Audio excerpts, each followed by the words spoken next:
ముంగార చూడంగా మున్నూరు కన్నులమ్మ, ఎనకాల చూడంగా ఏనూరు కన్నులమ్మ. సాధు సిద్ధులంతా సాగిల పడ్డరమ్మ, మహారాజు రాజులంతా మొగారిల్లిరమ్మ.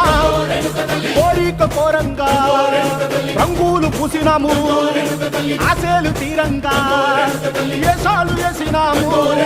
నీకన్నా పెద్ద దిక్కులో కాన ఎక్కడుంది? నైవేద్యం పెట్టంగా మా కాడ ఏమిటుంది? మనలన్నీ అలకిచ్చి వరమీయవే తల్లి.